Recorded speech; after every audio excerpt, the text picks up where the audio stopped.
भाई भौणी माने आमे श्री अरविंदर योग समन ग्रंथर 841 पृष्ठ पहुंची। ज्ञान जगर ये हूँ शेष अध्याय, ता ना हूँ समाधि।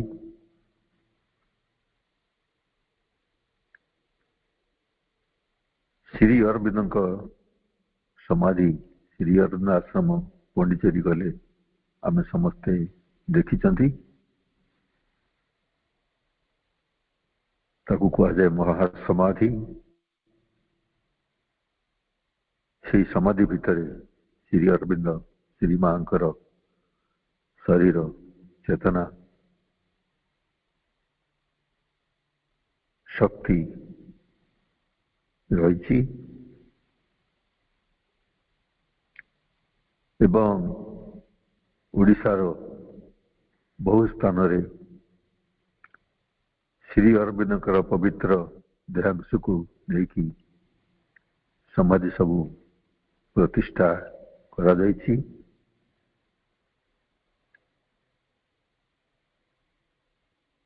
तेणु आम समस्ते गोटे वाक्य कहले समाधि देखी।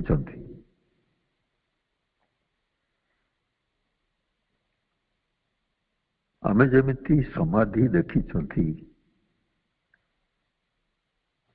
आज आमर जो विषय अच्छी समाधि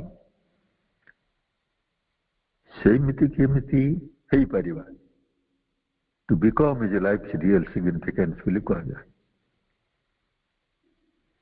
कारण आमर जो मनमय प्राणमय अन्नमय जीवन रही जीवन भितर आमर जो आत्मा अच्छी आमे जदि ताकरी भितर निमज्जित न हवा अभिनिविष्ट न हवा ताहले सही अनुभूति आम कल्पना आम धारणा आम भीतर को आसवा सहज हम ना। मुझे मान को गोटे नुआ कथा कहूँ। आज आमर विषय रही समाधि। मुझे कहली ओडिशा रे बहु स्थान रे समाधि श्री अरविंद पवित्र देहांश प्रतिष्ठा करा जायछि। मु जोठू कहूँ ता ना श्री अरविंद चेतना आश्रम। से श्री अरविंद चेतना आश्रम समाधि प्रतिष्ठा तृतीय वार्षिक उत्सव होची डिसेम्बर 30 तारीख आसंता गुरुवार। तेणु आपण मान को मु सादर अनुरोध जनाऊँगी।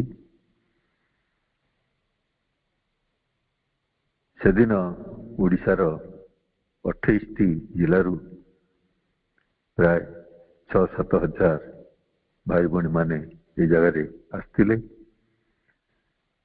मु सबुदिन समाधि रे लेखाई से लेखा को पढ़े। आम केते काम करिछ, केते साधना करिछ, केते संग्राम करिछ, ये सब तुम्हारी इच्छा रे तुम्हारी साधना रे तुम्हारी प्रस्तुति रे सफल हो पारिछि। सेतिपाई तुमको आमे प्रणाम करुछु, कृतज्ञता जनाउछु। तुमर स्मृति जेपरी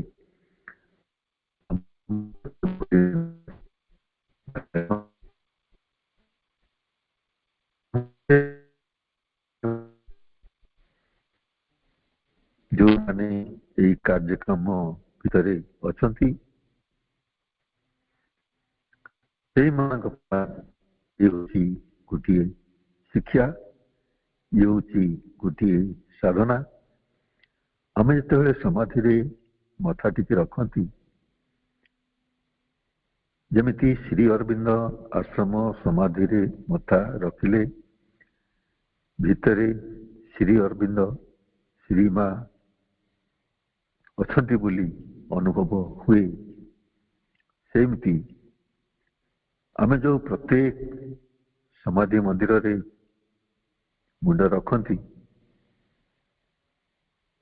आम भितर से भली श्री अरविंद श्री माँ अतिमान महाशक्ति, से दिव्य अग्नि, से दिव्य चेतना आम जदि अनुभव करिबा, एवं से जो अग्नि से जो दिव्य चेतना आमे समाधि भितरे अनुभव करिबा, से दिव्य अग्नि से दिव्य चेतना आम हृदय भितरे आम हृत्स्पंदन जो बाहरुची से आम हृत्स्पंदनर से अग्नि ज्योति को आमे मुंड रखिथिबा श्री अरविंद समाधिर से अग्नि से दिव्य ज्योति को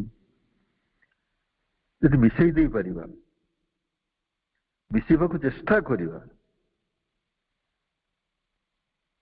ताहले धीरे धीरे धीरे धीरे आम भितर गोटे अंतर्चेतना जागृत हब। जे माने बहीटी पढ़ुचंती से अध्याय भीतर को जिते जीवे, आम समस्त जानिचु आम भितर चेतना बोली गोटे जिनस रही। चेतना होची अनुभव शक्ति एवं दिव्य चेतना होची दिव्य अनुभव शक्ति। दिव्य अनुभव शक्ति कौन? आमर जो अनुभव शक्ति हूँ शरीरगत प्राणगत मनगत ये पार्थिव जीवन, ये शरीर प्राण मन ये पार्थिव जीवन ये आसला कौटू? आमर ऊर्ध्वे जहाँ रही हूँ एक दिव्य शरीर, दिव्य प्राण, दिव्य मन, दिव्य चेतना जहा अवतरण करिछि जड़र निश्चेतना भितर, पुणी से विकास लाभ करुछि से दिव्य चेतना आड़ को। से जो आरोहण पर्व, से आरोहण पर्व आम भितरे ऊर्ध्व आड़ को आम जीवनर संभावना रही बोली आमे श्री अरविंद श्री माँ आड़ को आसीचु। किंतु आमर ये गतागतिक जीवन धारा भितरे जेपर्यंत आमे थिबा, पुणी तारे मु मन पकई दूची, आमे आमर सही गतानुगत जीवन भितरे जेपरी थिबा, सकाळु संध्या पर्यंत उठिबा बेलू शोला पर्यंत आमे जो प्रकार भावना चिंता क्रिया कर्म जहा करुचु से हूँ एक साधारण जीवन। से साधारण जीवन रु शब्द हूँ प्रत्याहार। आमे माँ बही पढ़ु प्रत्याख्यान, ये हूँ प्रत्याहार, निजक फेरे आनिबा। कारण निजक फेरे आनिबा कथा कहीं कहुच्छी ना, आरोहण पर्व रे आमे जोठू आसी से आम मान को चली जावाक हम। आम भीतर जो अंतरात्मा, आम भीतर जो चैत सत्ता, आम जदि तांको सहित न मिसी जीवा ताहले ज्ञान जगर ये समाधि पर्व आम पाई सहज साध्य हब नहीं। एवं प्रत्याहार बोली कहीं कहुच्छी कारण आम भीतर से अच्छी। आमे किंतु आमर जागतिक जीवन भितर आमर ये शरीरगत प्राणगत मनगत चिंता चेतनागत भावनागत सामाजिक धार्मिक नैतिक नाना प्रकार जीवन चिंता भितर अच्छु। ये एक निरवता, एक प्रशांति, एक स्थिरता, यही एक जीवन यात्रा भीतर को आमको प्रत्याहृत हो आसवाक पड़ो, आमको निजक प्रत्याहार करने पड़ो।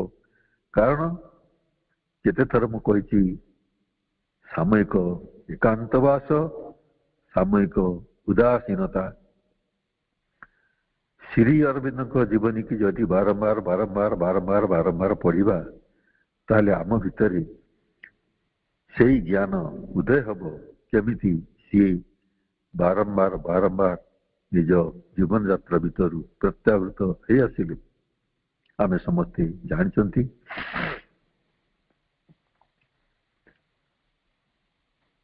चंदन नगर 29 दिन गोटे घरे चाबी पड़ी केमिति सी थिले। पुणी श्री अरविंद आश्रम आसला 1910 रु 1914 श्रीमा आसला पर्यंत सी केमिति थिले।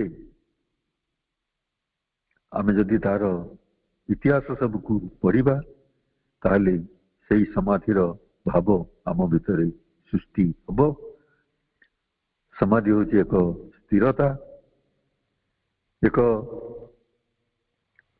योगाभिभूत अवस्था जो मैंने योग साधना करती।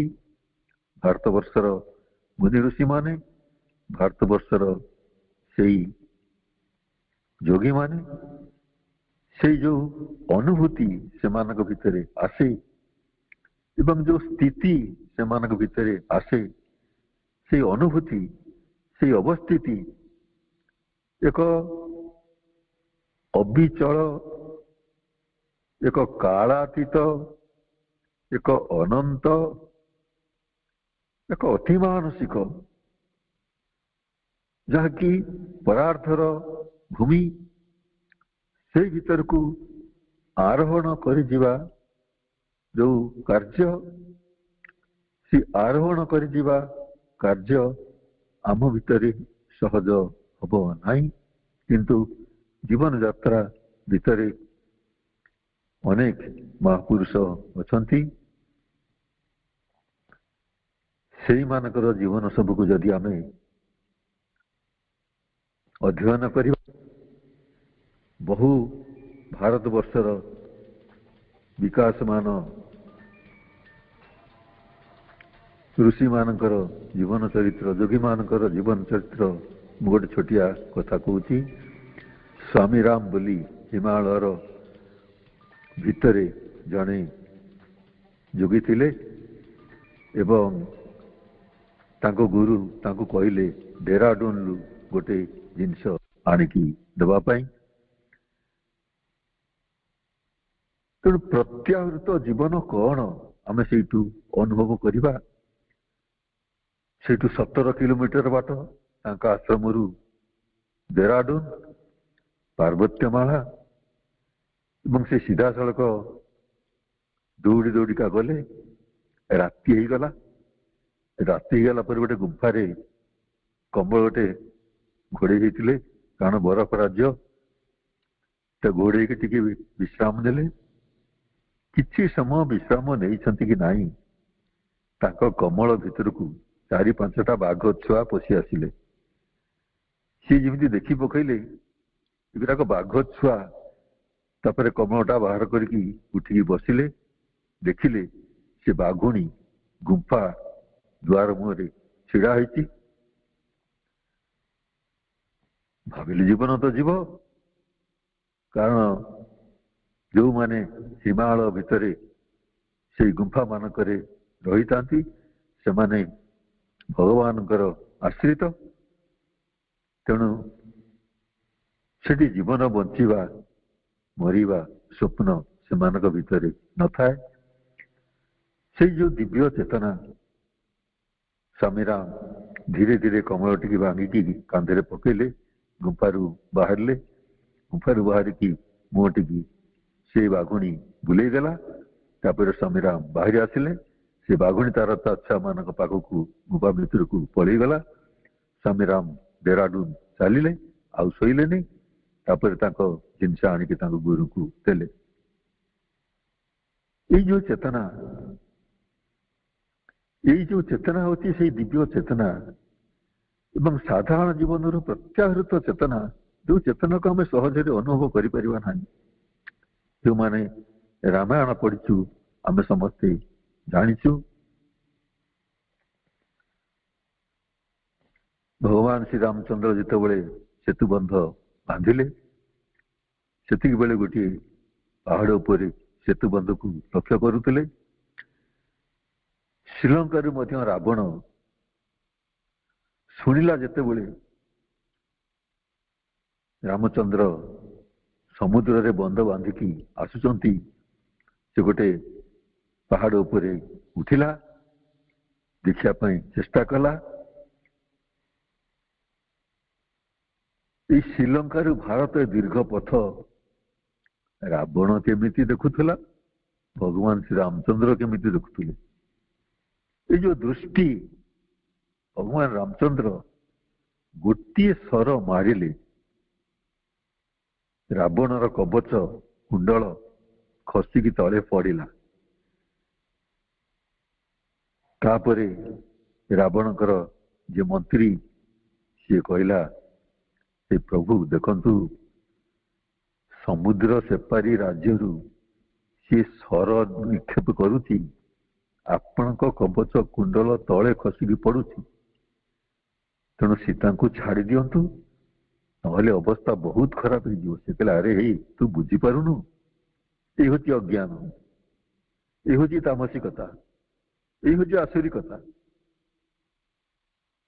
जिते दूर दृष्टि थिले मध्य यही भली एक चेतना आमको मध्य द्रवीभूत करके रखी कलुषित करके रखी। कहले पहाड़ उपरे पहाच पत्थर उपरे उठी जाऊ जाऊ देहर भारसाम्य रही पारा ना बोली मुंडर मुकुट आ कुंडल खसिकी पड़ा आ तू कहू सी सर मारिला बोली पड़ा। ये अज्ञान रामचंद्र से दिव्य कार्य से दिव्य सर जड़े मंत्री बुझेदेले रावण बुझी पारा ना। आमे माने सेमिति जदि यही अज्ञानतार जीवन यात्रा भितर निजको प्रत्याहार कर नवा एवं योग साधना एक अवस्था भितर प्रवेश न करवा ताहले आमे समझ जानचु योग होची जम नियम आसन प्राणायाम प्रत्याहार ध्यान धारणा समाधि। अनेक मत पचारती प्रत्याहार कौन? प्रत्याहार होची साधारण जीवन यात्रा भितर पछकु फेरी कोटि फेरी एक नीरवता एक निश्चलता एक प्रशांतता एक स्थिरता एमिति एक योगाभिभूत अवस्था भितर को आमे फेरी जीवा जोटी आलोक आनंद शांति चेतना श्रीमा श्री अरविंद अतिमानुष यही अनुभूति आमर हम। यही अनुभूति हूँ एक अविचल अनुभूति एक कालातीत अनुभूति। आमे जो जीवन यात्रा भितर अच्छु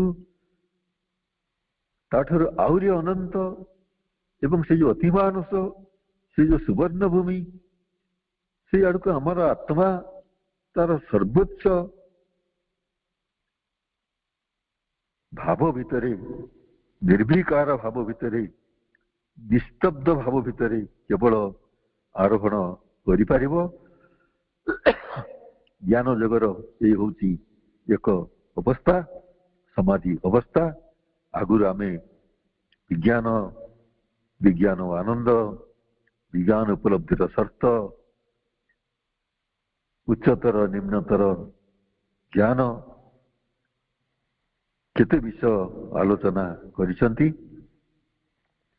बर्तमान तार शेष पर्याय ये जो समाधि अवस्था निर्विकल्प अवस्था भक्ति जोगरे मध्य रही एवं सत्तार एक मूर्छित अवस्था बोली श्रीरमद कहते जितेबाला आम साधारण ज्ञान चेतना भितर आमे अच्छु ଜାଣିପାରିବା ନାହିଁ। କେମିତି ଜାଣିପାରିବା ନାହିଁ? ସହଜରେ ଆମେ ତାକୁ କଳ୍ପନା କରିପାରିବା ନାହିଁ। ସେ କହୁଛନ୍ତି ସର୍ତ୍ତାର ମୂର୍ଚ୍ଛିତ ଅବସ୍ଥା, ଯେମିତି ବାଘ ମାନେ ତା ଉପରେ ଚଢୁଥିଲେ ଏବଂ ସିଏ ସ୍ଥିର ହୋଇକି ଉଠିକି ବାଘ ମୁହଁ ଆଡେଇ ଦେଲା, ସିଏ ଚାଲିଗଲେ। ଶ୍ରୀ ଅରବିନ୍ଦଙ୍କ ଦେହରେ ମଶା ବସୁଥିଲେ ଏବଂ ଶ୍ରୀ ଅରବିନ୍ଦ ହଲଚଲ ହେଉଥିଲେ। ପାଖରେ ନିରଦବରଣ ଥିଲେ, ଚମ୍ପକଲାଲ ଥିଲେ।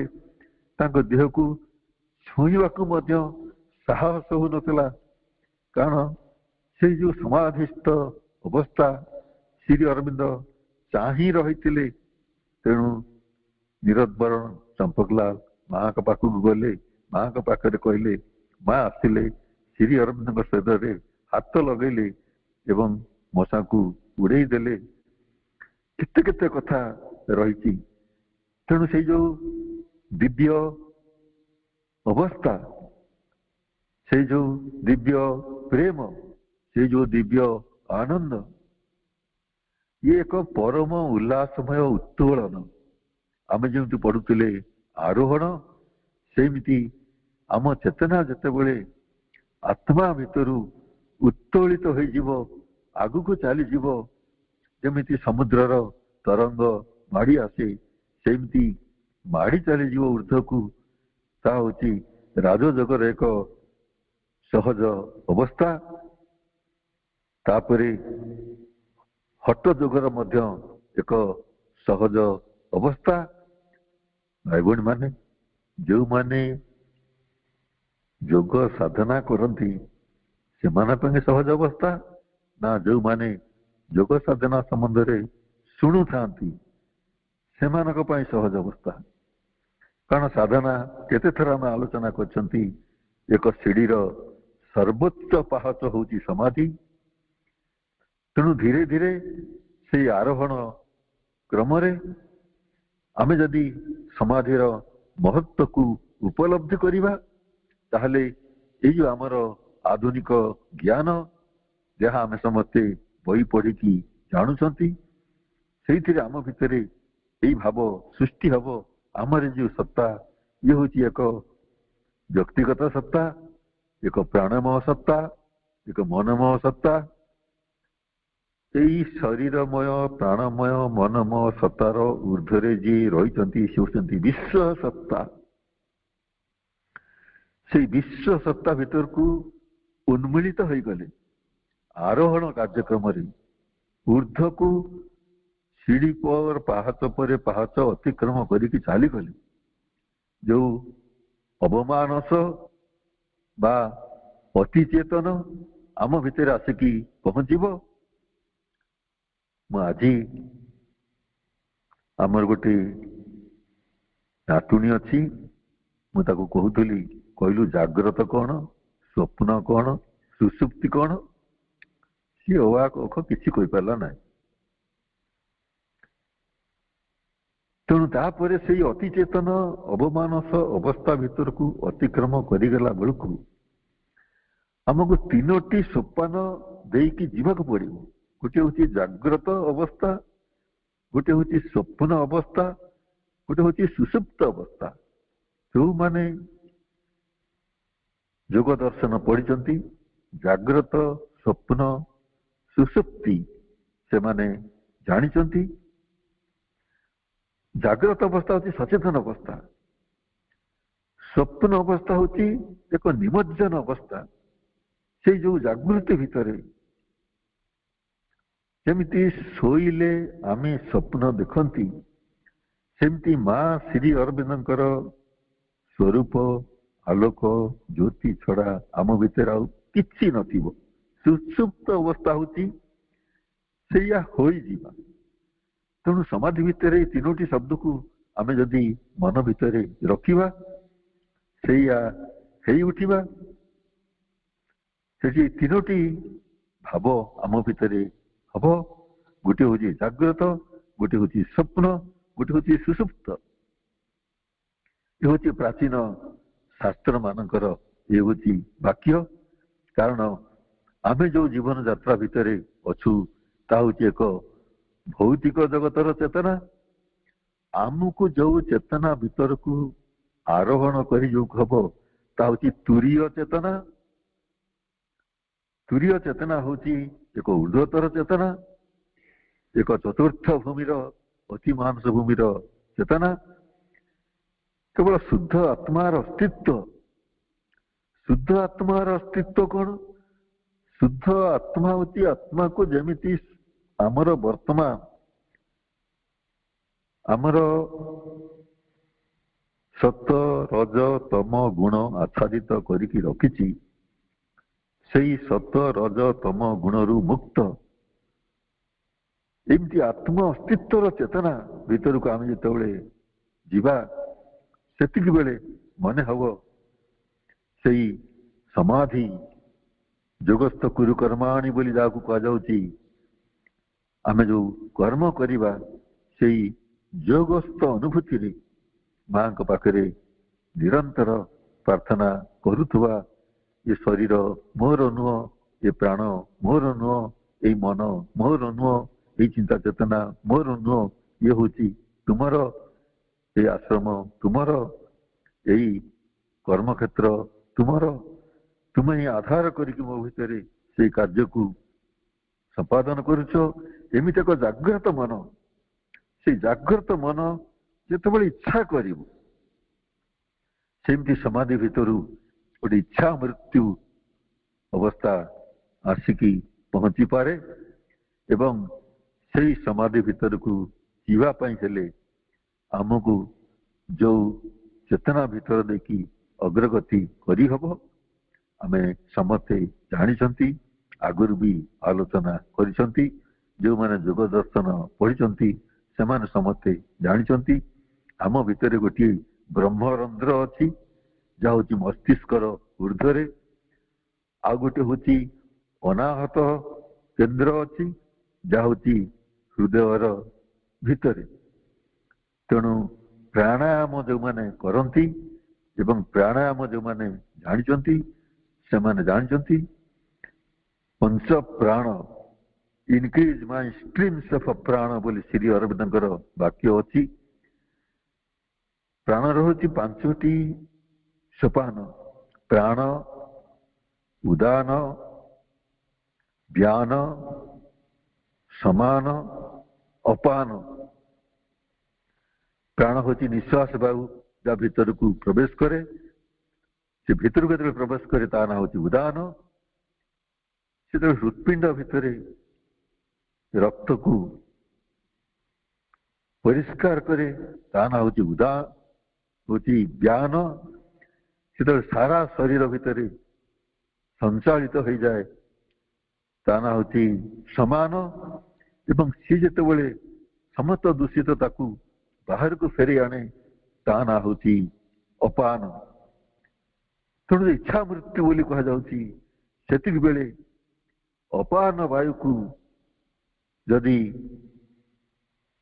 धरी रखिबार जहाँ को कुंभक बोली कह जाए, पूरक रेचक कुंभक योग शास्त्र रे केते प्रकार शब्द सबू रही। तेणु से कुंभक चेतना भितर जेपर्यंत मनुष्य रही थाए, कारण अपान वायु जहाँ छाड़ीदेवा कथा ताकू आउ छाड़े नाई। तेणु से मृत्यु नाई। इच्छा मृत्यु होची से जो अपान वायु को छाड़ी दे थाए आउ प्राण वायु को ग्रहण करे ना। तेणु जानी जानी जानी जानी कि योग शास्त्र एमती अच्छी जन इच्छा मृत्यु ग्रहण करि पारे। तेणु आमे जदि निरंतर ध्यान करुला बेले पुणी थे मन पकई दूसरी समाधि रे थिला बेले आम मस्तिष्क ऊर्ध्वर से ब्रह्मरंध्र एवं आम हृत्केन्द्रर से अनाहत यही दुई सहित एकाग्र होकी रही ताहले से जो समाधि उपरे आमे मथा रखिचंती आमे से समाधि रे परिणत हो जाई परिबा।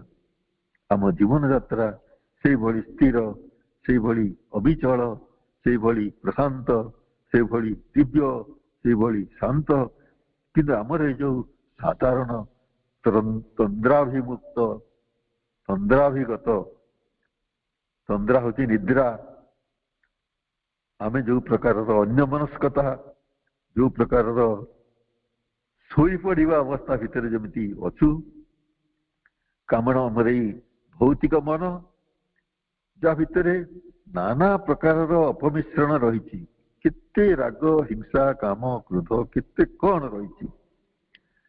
ତେଣୁ ଏଇ ମିଶ୍ରଣତା, ଏଇ ଅପମିଶ୍ରଣତା ଭିତରୁ ଯଦି ଆମେ ମୁକ୍ତ ହେଇଯିବା, ଆମର ଏଇ ଯୋଉ ମସ୍ତିଷ୍କ ସ୍ଥିତି, ଆମର ଏଇ ଯୋଉ ଭାବନାଗତ ସ୍ଥିତି, ତା ଯଦି ସମସ୍ତ ପ୍ରକାରର ଅପମିଶ୍ରଣ, ସମସ୍ତ ପ୍ରକାରର ମିଶ୍ରଣ, ସମସ୍ତ ପ୍ରକାରର କାମନା ବାସନା ୟାରି ଭିତରୁ ମୁକ୍ତ ହେଇଯିବ, ତାହେଲେ ଆମ ଆଗରେ ଯୋଉ ପ୍ରତ୍ୟେକ ବସ୍ତୁ, ପ୍ରତ୍ୟେକ ଅବସ୍ଥା, ପ୍ରତ୍ୟେକ ଭାବନା, ଏ ପ୍ରତ୍ୟେକ ବିଚାର ଶକ୍ତି ଏବଂ ତାର ଦେହରୁ ମୁକ୍ତ ହେଇକି ଏକ ଆତ୍ମାର ଯଦି ପ୍ରତିଫଳନ, ଏକ ଆତ୍ମାର ଯଦି ଆଲୋକଯୁକ୍ତ ଆମ ମନ, ଆମର ଏଇ ପ୍ରାଣ, ଆମର ଏଇ ଶରୀର, ୟାରି ଭିତରକୁ ସେଇ ଦିବ୍ୟ ଜ୍ୟୋତି, ଏକ ମାନସିକ ପରିପୂର୍ଣ୍ଣତା, ମାନସିକ ସଂଗତି ଏବଂ ଏକ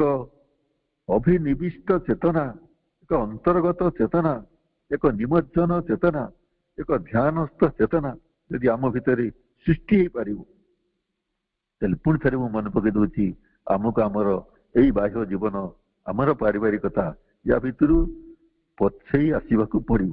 ସେ ଶବ୍ଦକୁ ମୁଁ କହୁଥିଲି ପ୍ରତ୍ୟାହାର ବୋଲି।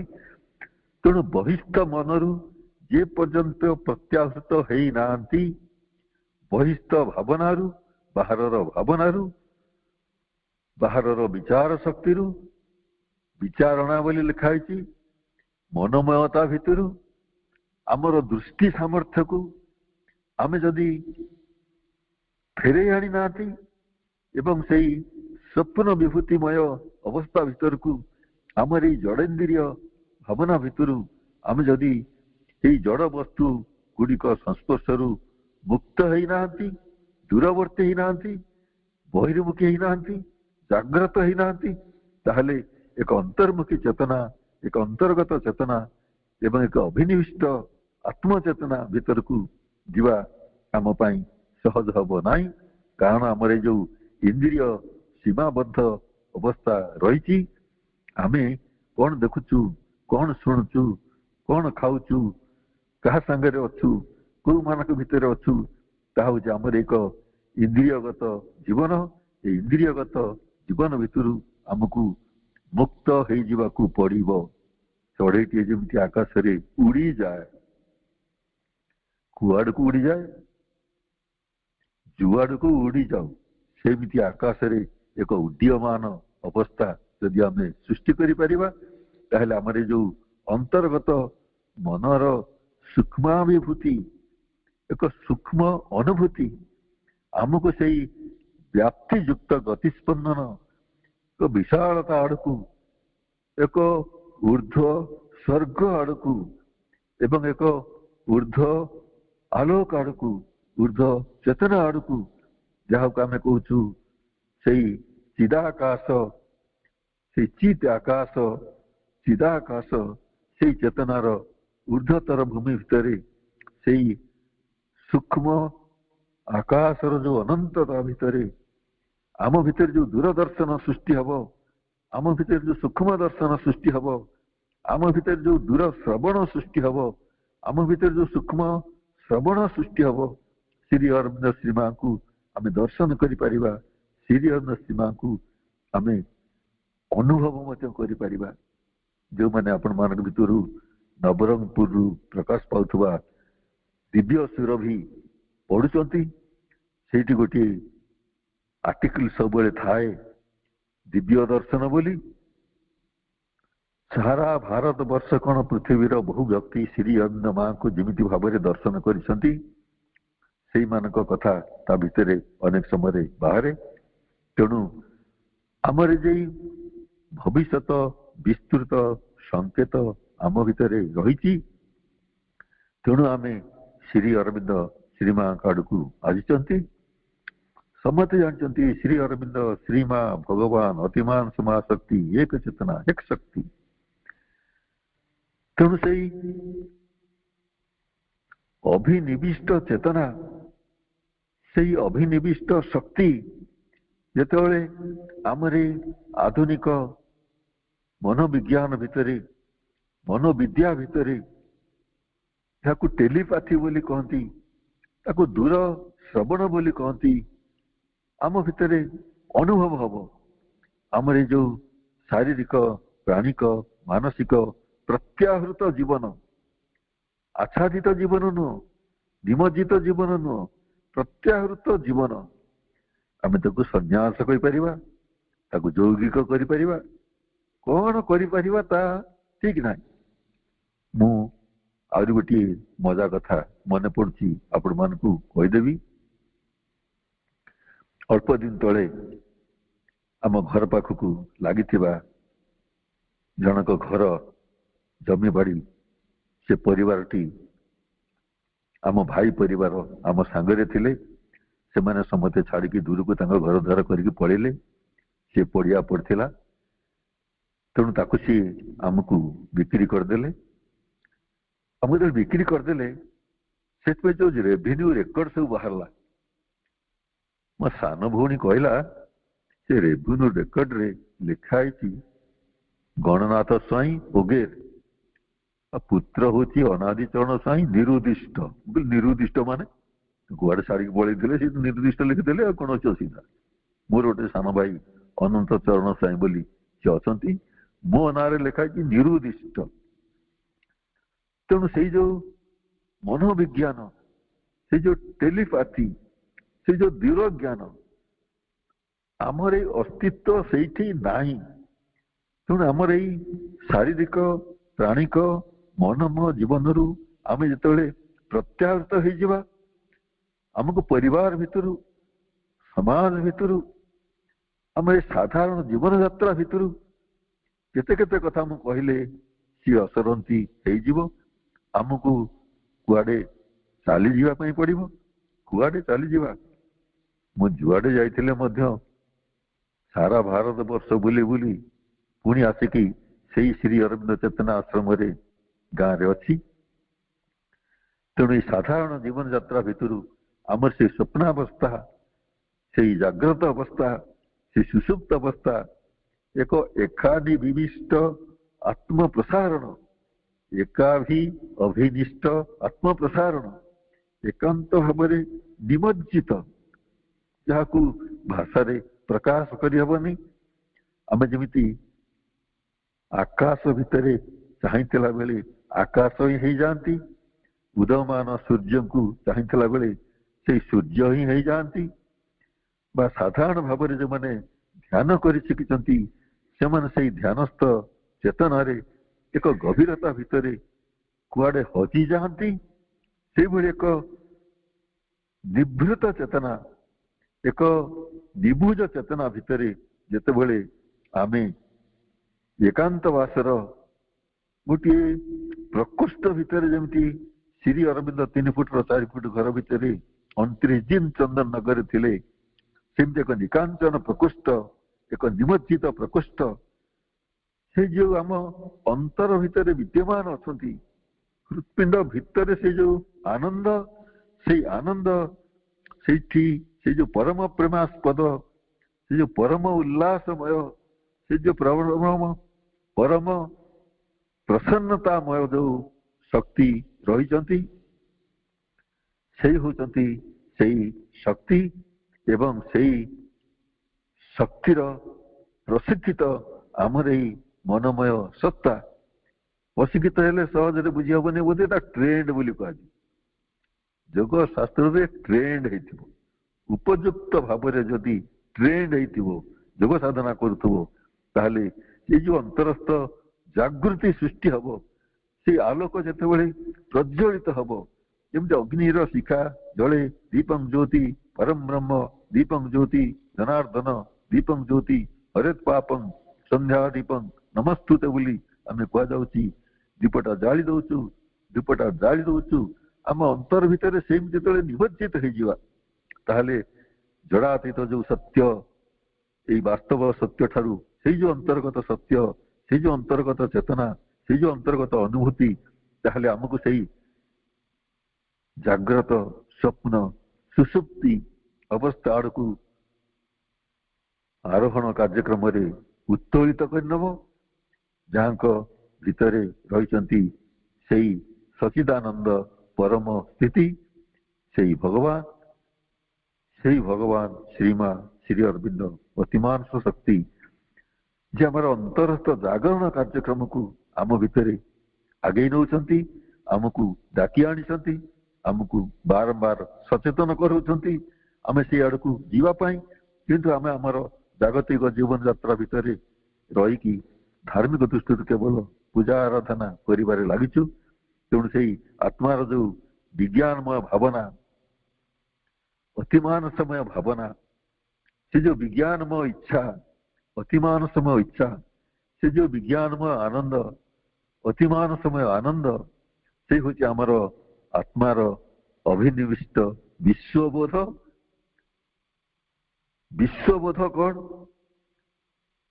गोटे सहज वाक्य मांकर मु कहूची आपण मानकु शेष कथा फॉरगेट योर सेल्फ निज को भूली जाओ रिमेंबर ओनली द डिवाइन केवल से दिव्य भगवान को स्मरण कर आउ थे कहूँ भाई बहन माने फॉरगेट योर सेल्फ निज को भूली जाओ निज को बुझेवा चेष्टा कर जे माँ श्री अरविंद चेतना शक्तिर आलोक तुम चारि पाखे लोक मान भर को आसी नहीं कि तुम भर को आसला केमी तेणु तुम भितर से जो चेतनार जागृति अच्छी अतिमानस आड़ को आरोहण कर सामर्थ्य अच्छी से जो अतिमानस शक्ति चेतना तुमको आवाहन करके आनी तारी भितर जदि अभिनिविष्ट हम माँ मुह माँ पाद माँ स्वरूप माँ नाम तेणु एक विश्वबोध विश्व देख मधुमेह रे जीवन विश्व देख मधुमेह बोली आम जहाँ गंगाधर साहित्य पढ़ी